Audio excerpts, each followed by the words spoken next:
Well, hello there, my lovelies. Welcome to tonight's show.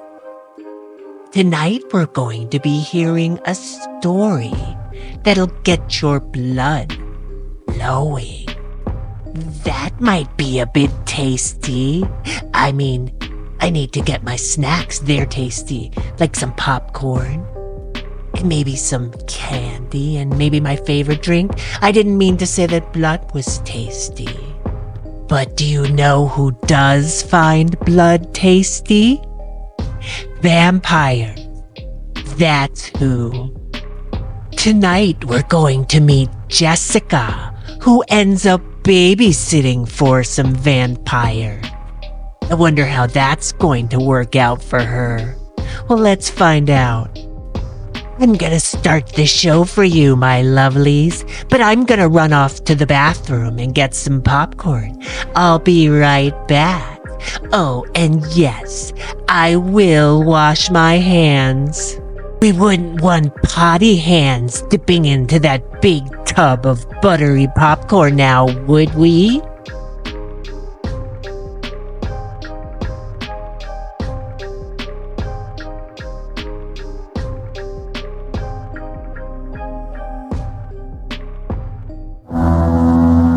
This one is starting to drain out. Let's get one more batch from him. Hopefully this new feeder will last longer, Iva said as she opened the draining tube. Let's get upstairs, she'll be here any minute.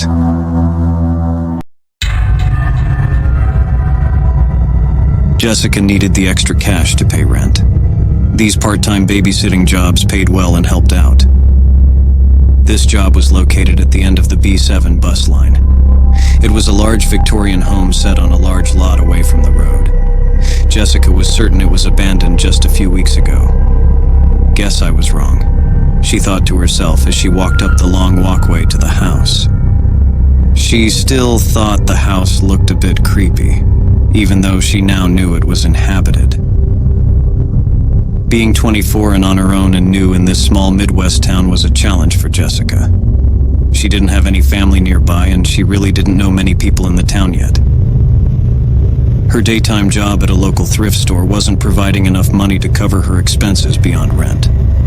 So she relied on nighttime and weekend babysitting jobs to supplement her income to cover groceries and other expenses. As Jessica almost reached the house, she saw the front door open and two people appear. It was a man and a woman. This must be the parents, Jessica thought to herself. As Jessica got closer, she noticed that the couple was stylishly dressed and groomed in a manner that was out of place in this small rural town. With her long, flowing, flowery dress, she didn't know what to make of this goth-style couple living in a large lot near farmland. Okay, small town girl with a flowery dress going to a big, scary house in the middle of nowhere, next to a farm. Then these two goth weirdos show up in the abandoned house, and Jessica's gonna go inside and babysit for them. I think this is her cue to leave.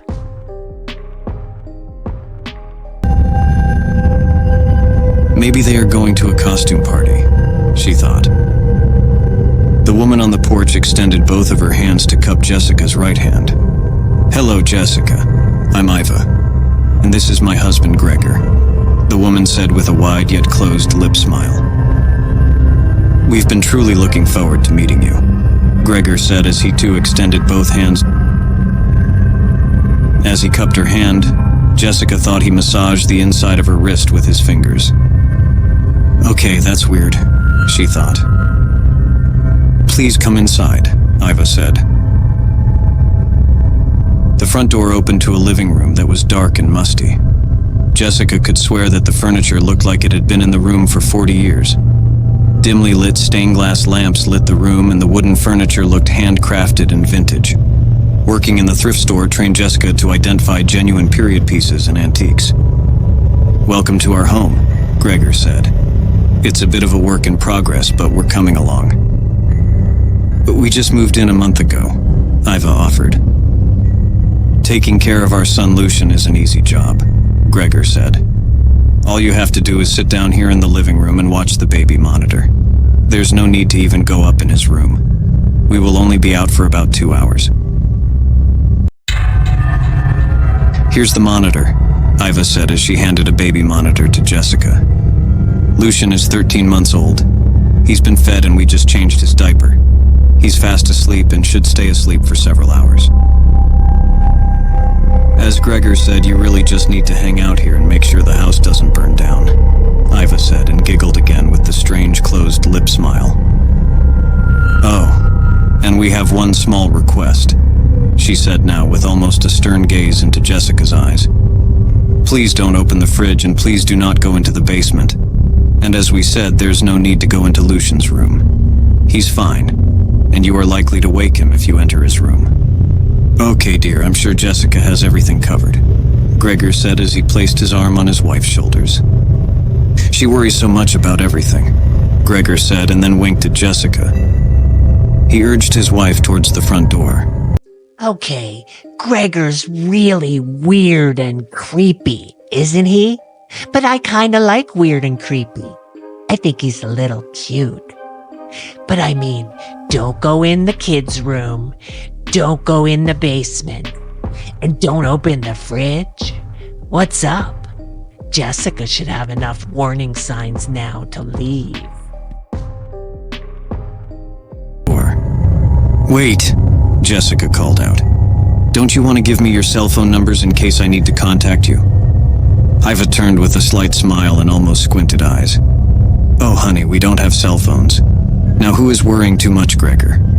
You'll be fine, Gregor said, looking over his shoulder as he walked out the door and winked again at Jessica.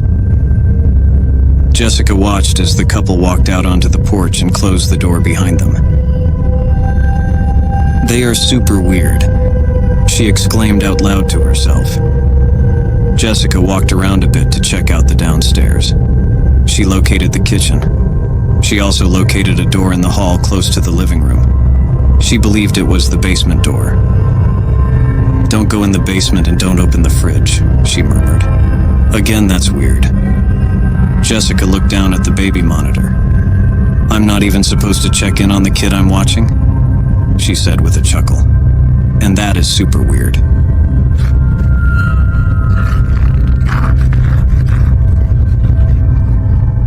Just then, she heard a strange noise coming from the monitor. She could swear it was growling. The baby turned a bit, but it wasn't crying and seemed to fall back to sleep. Jessica headed back to the living room to take a seat on one of the musty couches. She felt like she was sitting in an early 1900s museum. There was no sign of modern technology, and the place was worn and dusty. Did they just move into an abandoned house?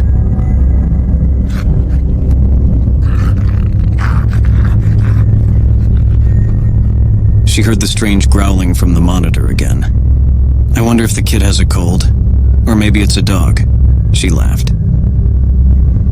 Jessica had nothing else to do but stare at her phone. Before she knew it, 30 minutes had passed.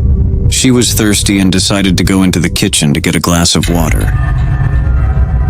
While deep in the middle of a comment thread on a social media post, Jessica walked into the kitchen, head down into her phone, and she opened the refrigerator door.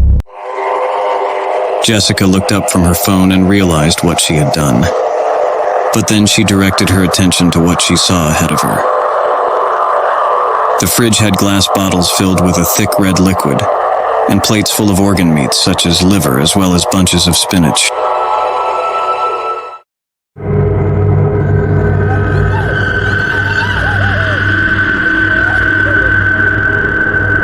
It was then that Jessica heard faint cries coming from the direction of the living room. She ran out into the living room. No one was there.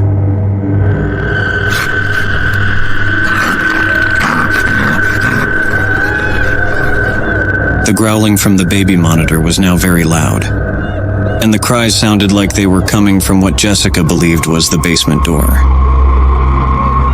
I think these sickos have people in the basement. She opened the basement door. Is anyone down there? Hey, do you need help? Where are you? Jessica cried out. Okay, she opens the fridge and sees something that looks like blood and organs.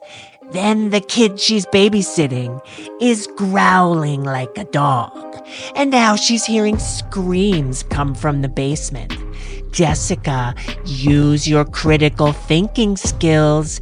Leave the house now. Call the police. And don't go in that basement, Jessica. Don't do it. Turn around right now and leave. Jessica used the light from her phone to navigate down the old wooden stairway into the darkness. The crying got louder as she got to the bottom of the stairs. She turned to the left and saw a utility sink full of blood and tubes. Next to the sink was a door. She heard the cries coming from behind it. She also saw 2 doors next to that door. Jessica opened the first door. She was horrified at what she saw. There were people tied to chairs with sacks on their heads. They had tubes inserted in them and draining into collection bags. They looked like blood collection bags. "Help us," they cried out. Then Jessica felt a stinging pinch in her arm. She felt woozy and all went dark.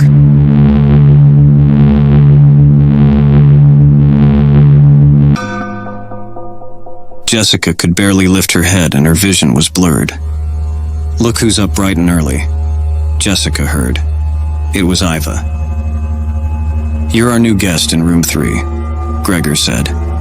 "Have you met the plumber and the cleaning ladies yet?" He chuckled and then winked. "We hope you like our spinach and liver smoothies. They're full of iron," Iva said with a now wide-open mouth smile to reveal large fangs. "And the sleeping medicine in your blood helps our little Lucian get enough sleepy time while mommy and daddy are out." "Don't mind us," Gregor said. "We're just here to collect a snack. And to help our guest get rest, we are happy to provide these sleeping hoods. Nighty-night, Jessica."